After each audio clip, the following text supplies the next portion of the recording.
और यूपी राज्यसभा चुनाव में नया मोड़ आ गया है। बता दें कि बीजेपी ने अपना 8वां प्रत्याशी चुनावी मैदान में उतार दिया है।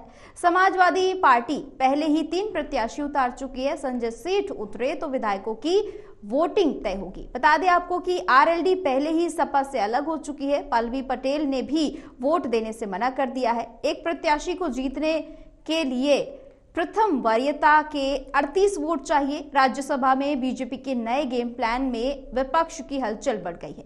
बता दें कि इससे पहले बीजेपी के 7 उम्मीदवारों ने बुधवार को नामांकन किया था। इसमें पूर्व केंद्रीय मंत्री आरपीएन सिंह, पूर्व सांसद चौधरी तेजवीर सिंह, प्रदेश पार्टी महासचिव अमरपाल मौर्य समेत आगरा के पूर्व मेयर नवीन जैन का नाम शामिल है।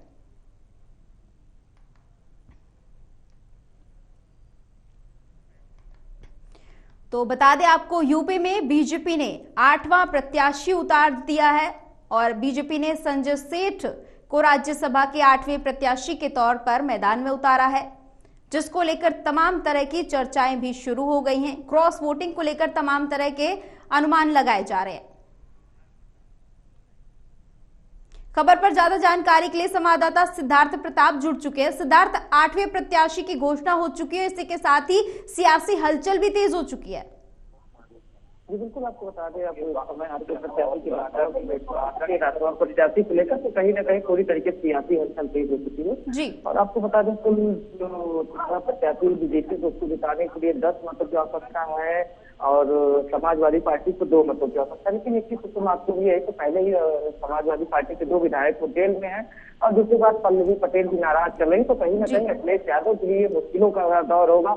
और एक चीज लगातार जो पल्लवी पटेल है वो लगातार नाराज है। उनका कहीं ना कहीं उनका कहना है कि जो पीडीए की बात करने वाले अखिलेश यादव ने पीडीए के हिसाब से प्रत्याशी नहीं उतारा है और दलित प्रत्याशी को कहीं ना कहीं अब मुश्किलों का सामना करना पड़ेगा। और बिल्कुल इस समय जो है सियासी माहौल पूरी तरीके से यूपी में, लखनऊ में काफी तेज हो गया है। सियासत में इस समय चर्चा का विषय बना हुआ। अब देखना यह है कि जिस तरीके से बीजेपी के अंदर एक चीज ये है, जो राजनीति के जानकार है वो लगातार ये कहते हैं बीजेपी कहीं ना कहीं मैनेजमेंट करने में उस माहिर है।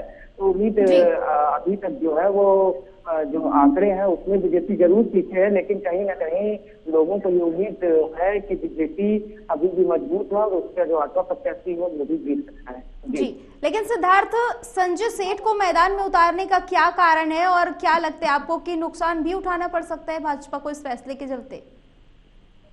देखिए, यहाँ एक चीज ये निश्चित जान लीजिए कि संजय सेठ को उतारने के लिए उतारा गया है तो बीजेपी ने पूरी तरीके से मैनेजमेंट किया होगा और उसके बाद थोड़ा बड़ी चीजें होगी, तभी जाकर प्रत्याशी उतारा है।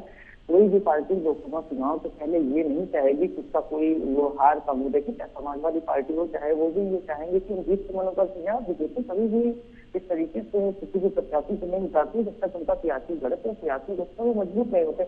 और संजय सेठ की बात करें तो संजय सेठ का जो प्रोफाइल है वो इस तरह का प्रोफाइल नहीं है। संजय सेठ हर पार्टी में कहीं ना कहीं पैड बनाते हैं। समाजवादी पार्टी में भी उनके कई ऐसे विधायक है जो हमारे सूत्र बताते हैं, विश्वस्त सूत्र बताते हैं कि लगातार उनके संपर्क में है। और इस चीज निश्चित जान लीजिए कि जो संजय सेठ काफी मजबूत होंगे और उम्मीद ये जताई जा रही कि बीजेपी ने पूरी तरीके से प्लान के साथ इनको प्रत्याशी बनाया है। और अब अखिलेश यादव के लिए मुश्किल भरा दौर होगा कि वो 3 विधायक कहाँ से लाएंगे। पल्लवी पटेल की नाराजगी लगातार बढ़ रही है, तो जो कल भी उन्होंने मीडिया से बात करते हुए ये बात कही, कहीं ना कहीं वो दबी जबान ये बात करे कि उनकी माता जी को टिकट देना चाहिए था। और अखिलेश यादव लगातार पीडीए की बात करते हैं, लेकिन कहीं ना कहीं जिस तरीके से पीडीए को ध्यान में रखकर प्रत्याशी नहीं उतारा गया है, अखिलेश यादव ने उसके बाद कहा कि पीडीए हम आगे भी समायोजित करेंगे, लेकिन कहीं ना कहीं अभी पल्लवी पटेल को किस तरीके से संभालते हैं ये देखना होगा। और पल्लवी पटेल का जो वोट है वो काफी महत्वपूर्ण है और जो विधायक है उनको किस तरीके से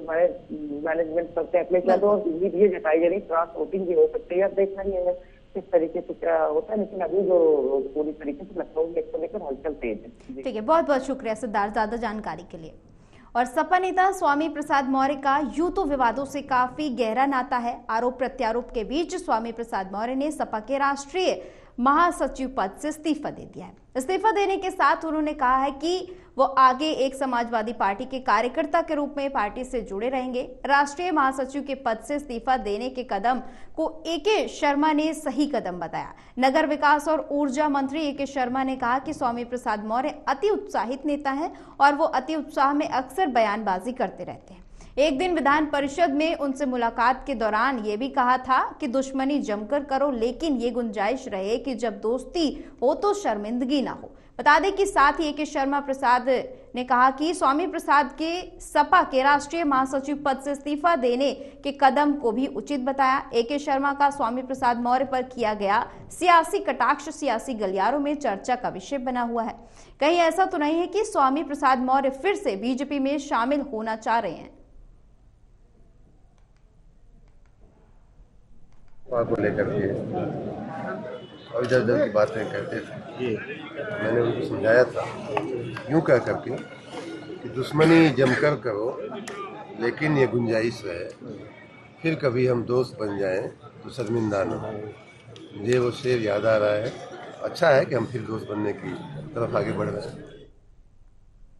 और राहुल गांधी की भारत जोड़ो न्याय यात्रा में कांग्रेस की राष्ट्रीय महासचिव प्रियंका वाड्रा 7 दिन साथ चलेंगी। कांग्रेस ने मंगलवार को राहुल की यात्रा के रूट की आधिकारिक घोषणा कर दी है। यात्रा 16 फरवरी को चंदौली से यूपी में प्रवेश करेगी और 13 जिलों से गुजरते हुए 22 फरवरी को झांसी होते हुए मध्य प्रदेश जाएगी। 7 दिनों में 785 किलोमीटर की यात्रा के दौरान राहुल गांधी 15 जनसभाएं भी करेंगे। पार्टी के 1000 कार्यकर्ताओं को यात्रा में लगातार शामिल रखने का लक्ष्य रखा गया है। प्रियंका वाड्रा का लोकसभा चुनाव में परंपरागत सीट रायबरेली से चुनावी मैदान में उतारने की चर्चाओं के बीच यात्रा में शामिल रहने को महत्वपूर्ण माना जा रहा है।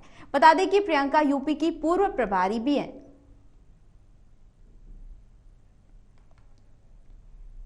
और आगरा पुलिस ने बुधवार को एटीएम मशीन चोरी का खुलासा कर दिया है। बता दें आपको कि कागरोल में 8 जनवरी को 30 लाख से भरे एटीएम मशीन को उखाड़ कर ले जाने का मामला सामने आया था। पुलिस ने एटीएम चोरी करने वाले 3 बदमाशों को धर दबोचा है। बता दें कि डीसीपी वेस्ट सोनम कुमार ने बताया कि बदमाशों के कब्जे से 3,67,000 नकदी, 3 मोबाइल फोन और 1 कार भी बरामद हुई है। एटीएम मशीन चोरी की घटना के बाद पुलिस बदमाशों की तलाश में लगी हुई थी। कागरोल पुलिस एसओजी और सर्विलांस टीम की मदद की ली गई, जिसमें उन्होंने बताया कि एटीएम मशीन चोर गैंग का संचालन राजस्थान से हो रहा था। वारदात में शामिल गैंग के 4 सदस्य अभी भी फरार चल रहे हैं।